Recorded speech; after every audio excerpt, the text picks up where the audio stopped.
So let's talk about resistance training and glucose control.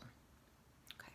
So we're not really sure on why this works. We have ideas, we're not sure why. I'll get to that in a minute.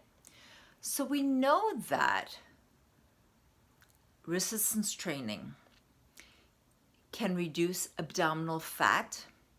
There was a study out of Spain that was done with men, and they showed that resistance training twice a week can reduce abdominal fat and improve fasting blood sugar in men.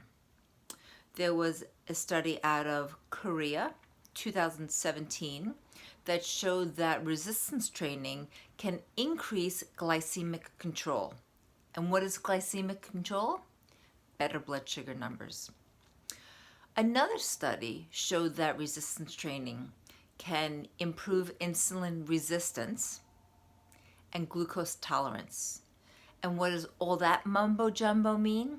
It means better blood glucose numbers. And if you're a woman, and just because the studies were done on men, we can generalize that women have the same benefit.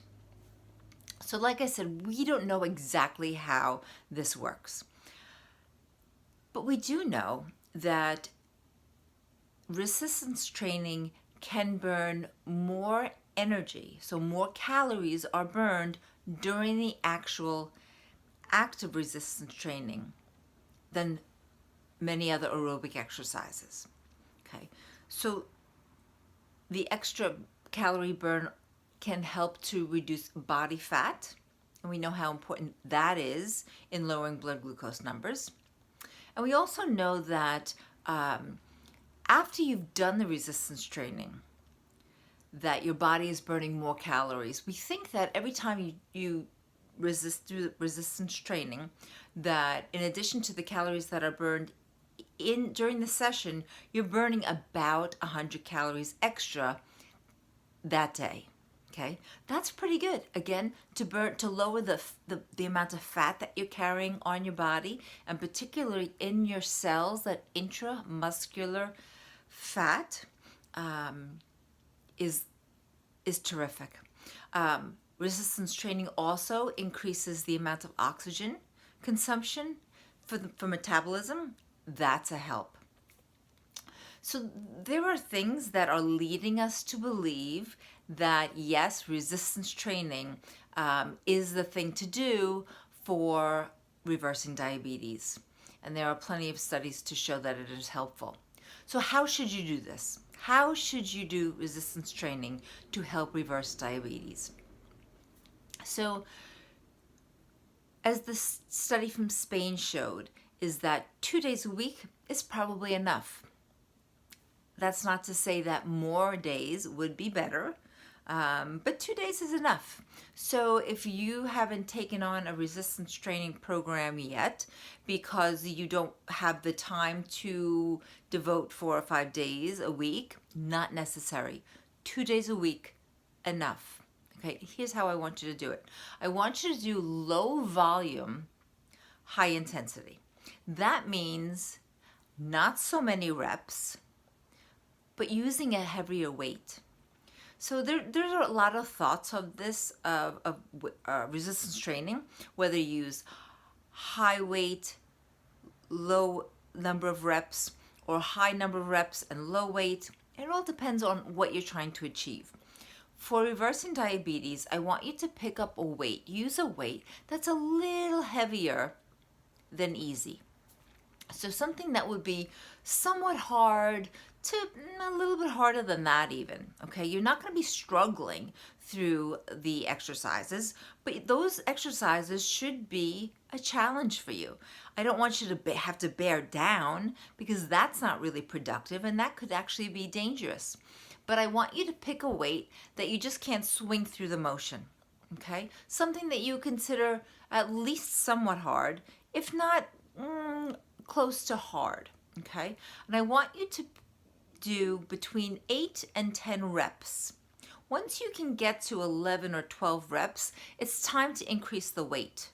Okay, remember, I want you to do low volume, high intensity. So higher weight, fewer repetitions. When you're lifting the weight, okay, say that we're doing bicep curls and you've picked a 12-pound weight, right? And you bring the weight up towards your shoulders and then you lower it down again. So I want you to bring it up to the count of 2 and lower it to the count of 4. Because when you're lowering that weight, that is when your body is resisting that weight just falling back down.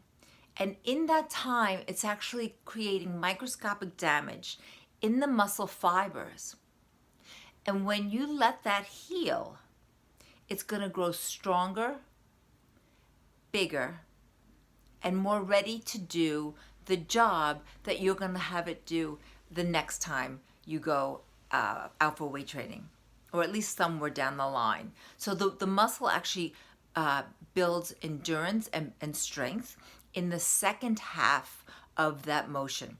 So I want you to count 1, 2 as you're raising the weight, and 1, 2, 3, 4 as the weight's going down, okay? You build 2/3 of your muscle, letting the weight come back to its starting place.